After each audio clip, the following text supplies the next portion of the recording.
lembrei, voltei. O expressionismo, mais especificamente, assim.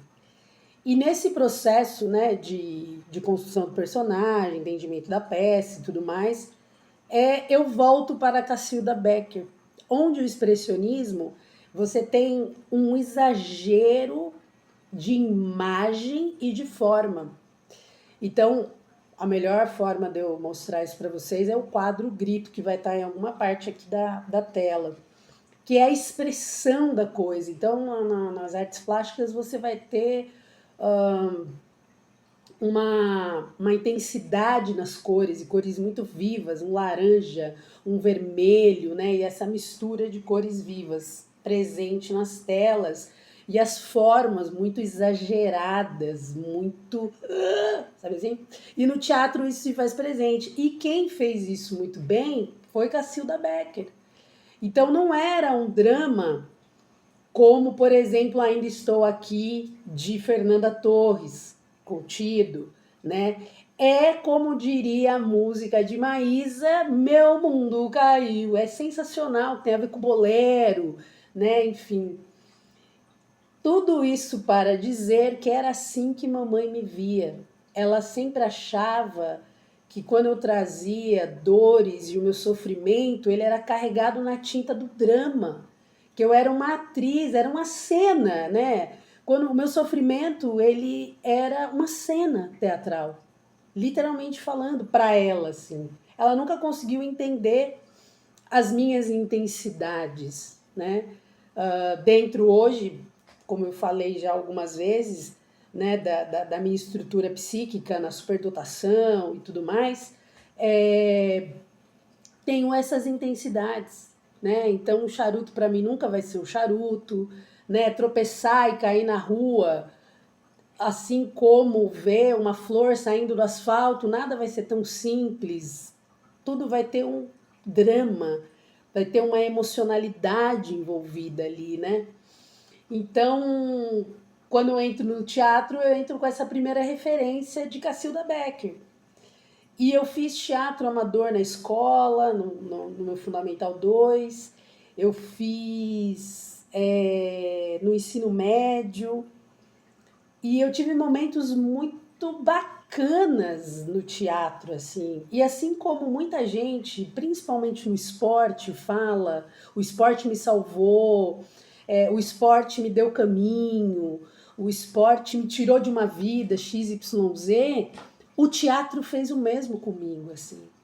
Então a minha relação com o teatro, ela também transcende a ideia, né, de eu querer ser atriz profissional. Sonhei muito em ser atriz da Globo, das grandes companhias de teatro da cidade de São Paulo, fazer tablado no Rio de Janeiro, fazer Wolf Maia em São Paulo, porque sempre teve esse eixo Rio-São Paulo, se você quiser chegar para o grande público, essa que é a verdade, mas morei na Bahia, em Salvador, e agora hoje em Lençóis, mas eu também morei em Pernambuco, Recife e Olinda, para dizer que sim, existe uma cena artística teatral muito potente, muito forte nesses lugares, assim como no país inteiro, né? Enfim.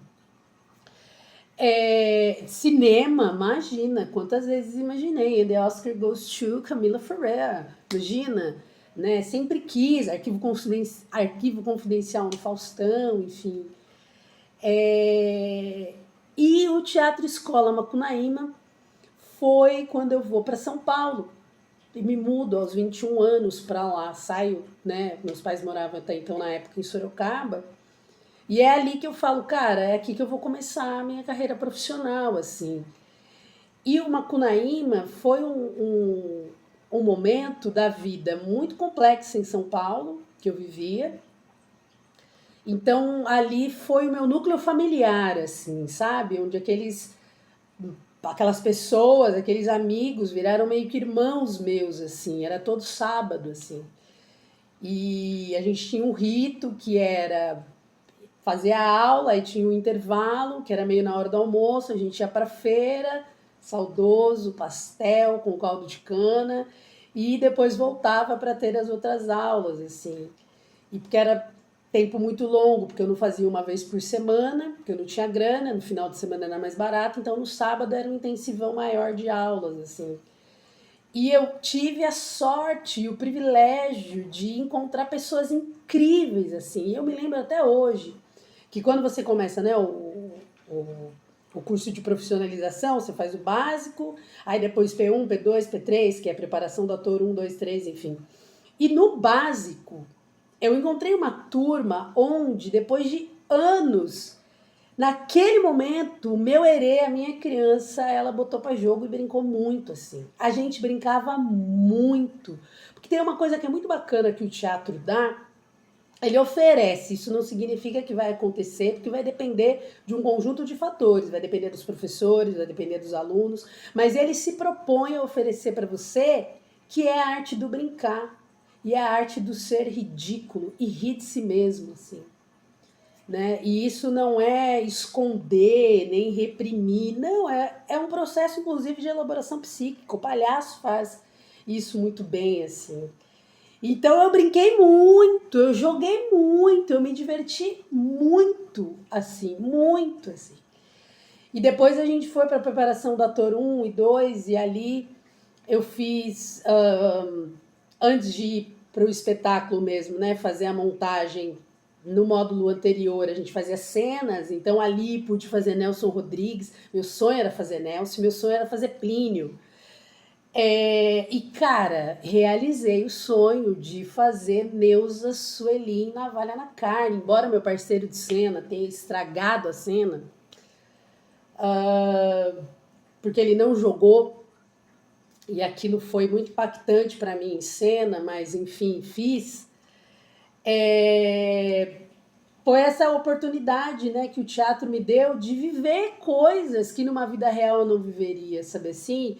E na construção é tão massa você fazer um personagem, gente. Quem é da área do mundo das artes mesmo, principalmente das cênicas, é tão gostoso construir personagem, porque você vive aquilo, aquela pessoa, como ela pensa, como ela fala, como ela age, como é você vivendo isso, né? Para quem não conhece, Neuza Sueli é uma garota de programa, né, do baixo meretrício, eu diria, e tinha o cafetão Vado. E é uma cena onde ela chega cansada da zona e ele tira uma onda chamando que ela tá velha, né? Assim, é uma cena incrível, etarismo e a porra toda hoje diríamos, né? Transportando Plínio Marcos para 2025, assim. E eu achava o máximo Nelson Rodrigues falando da hipocrisia classe média suburbana do Rio de Janeiro, sabe assim? Incrível também, textos ótimos, White People Problem, ok. E depois a gente foi fazer Irma, primeira montagem lá, que era o Federico, né? Morreu, Federico Garcia Lorca. E depois a gente faz tragédia grega, a gente junta a pira, brisa, 3 tragédias gregas, né? Uma só já é dificílimo de fazer, que dirá 3, que é a história do Édipo Rei. Fiz Jocasta, olha que simbólico, né? E hoje, embora minha formação não seja freudiana, a psicanálise tem aí o complexo de Édipo, né? Fui Jocasta. E foi tão bacana rever as fotos, sabe? Dos espetáculos, relembrar a convivência com aquela turma, que não era só o amor e o prazer pelo teatro, sabe? Era a convivência, eram as relações, né? Eram as questões afetivas, amorosas que tinham ali, né? Eu me lembro de ter me apaixonado muito por um colega ali, um amigo, na época, e as meninas também tinham as paixonites ali, e nos momentos mais difíceis eram eles que me levavam para o lugar da leveza, do sorriso, né? Porque, vamos combinar, né, gente? Eu tenho marcadores que, de alguma maneira, vão deixar minha vida mais pesada mesmo, né? Eu sou mulher preta. Então, uma classe majoritariamente branca, eu acho que eu era a única preta ali na minha turma do básico, até eu sair do Macunaíma, não me formei porque eu fui fazer a graduação, né? Mas que eu me rememoro, não, tinha o Pablo é negro. Éramos só nós dois, mas ele veio para a última montagem, não, ele não fez o básico, enfim. O branco, ele tem, né, esse privilégio de ter a possibilidade de viver a vida mais leve, a depender do recorte social, né, econômico que ele vive, ele pode ter a vida mais leve, sim, né? Então era um momento onde, quando a vida estava difícil, era essa turma que me dava o gás, era essa turma que falava, bicho, vamos se divertir, vamos viver o que há para viver, vamos nos permitir, porque afinal de contas ali eu podia fazer isso, saca? Então o teatro, assim como o cinema, que eu falei, né, num outro vídeo, ele tem um outro lugar para mim, sabe assim? Ressignifiquei não ter sido atriz, né, profissionalmente, como eu gostaria, de fato, uma grandíssima frustração imensa, inenarrável. Vocês não fazem ideia do tamanho da dor e da frustração que tive, que lidar de não ser atriz, porque você esbarra, cara, numa série de coisas.